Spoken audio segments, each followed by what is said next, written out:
هلو، خیلی خوش اومدین به چنل یوتیوب من.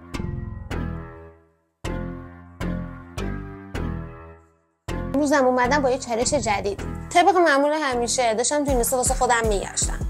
یهو به ذهنم اومد گفتم مثلا برم یه شلوار کاستوم کنم. کلی گشتم، یه طرح دیدم، اما اونی که چشمو گرفت این بود. طرحی که انتخاب کردم و خوشم اومد خیلی چالش برانگیزه. پس خیلی سریع رفتم رنگایی که لازمه رو خریدم. رنگ لباس. چند تا هم رنگ اکریلیک داشتم که گفتم بذار با خودم بیارم، شاید به کارم بیاد. از این پالت رنگ تقریبا 8-9 سالی میگذره. انقدر که رنگاشو بر نداشتم پاک نکردم، همینجوری کلی مونده رو هم دیگه. همونجوری که داشتم توی وسایلام میگشتم که رنگای قدیمیمو پیدا کنم، اون دفترچه کوچولو هم پیدا کردم. میدونم ربطی نداره، ولی این نقاشی رو واقعا خوشگل کشیدم.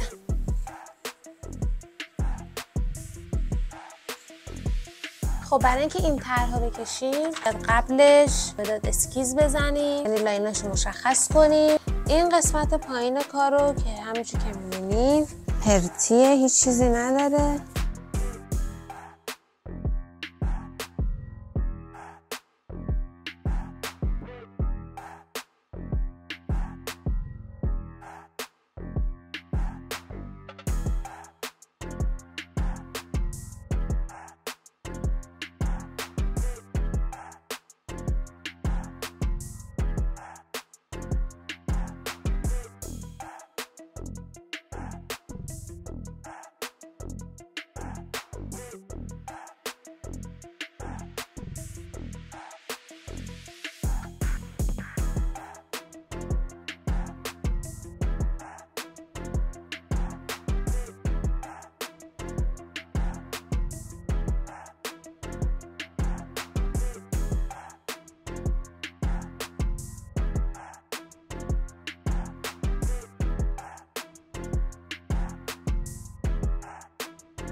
امروز روز دوم کاستوم کردن شلوارمونه و تا اینجا واقعا خیلی خوب پیش رفته. اون عکسی که داشتم شلوارش خیلی تیره تر بود، واسه همین رنگ روشن‌تری به کار برد برای نقاشیش، چون که تیره است رنگای روشن قطعا بهتر خودشون رو نشون میدن. ولی من چون شلوارم آبی روشنه سعی کردم از رنگای تیره تری استفاده کنم. رنگ خنثایی که باشه با هر چیزی راحت استایل میشه.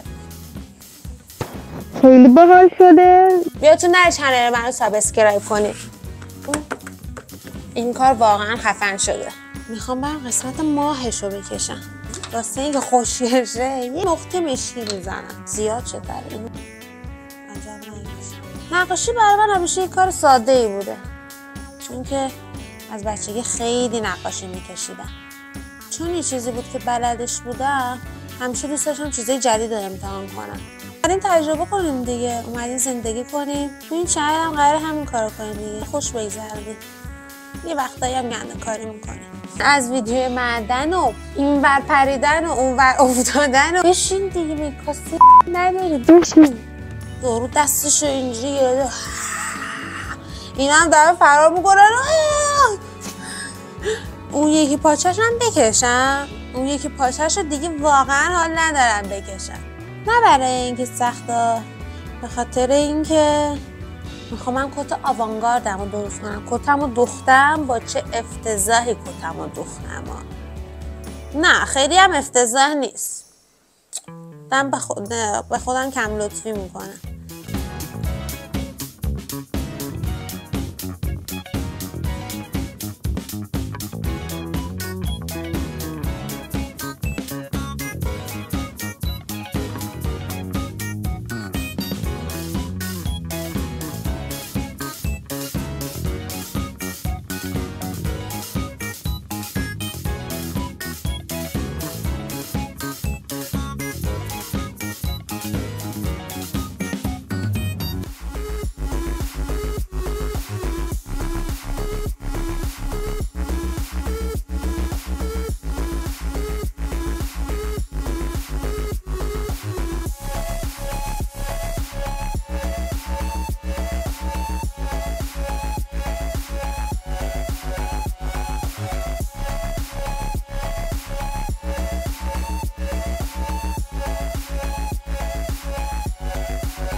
خب امروز سوم چالش کاستوم کردن شلواره و بالاخره کارمون تموم شد.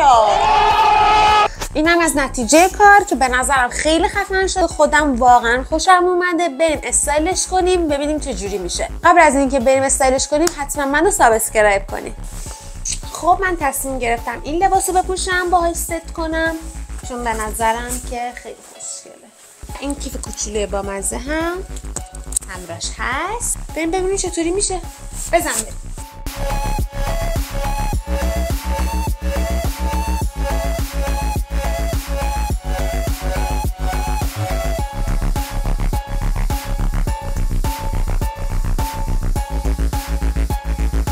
مرسی که تا اینجای ویدیو همراه من بودین. نظرتون رو حتما واسم کامنت کنین. لایک یادتون نره. به هم بگه که از کاستوم کردن شلوار خوشتون میاد یا نه و اینکه این استایل چطوری شده. تا ویدیو و چالشای دیگه خدا نگهدار.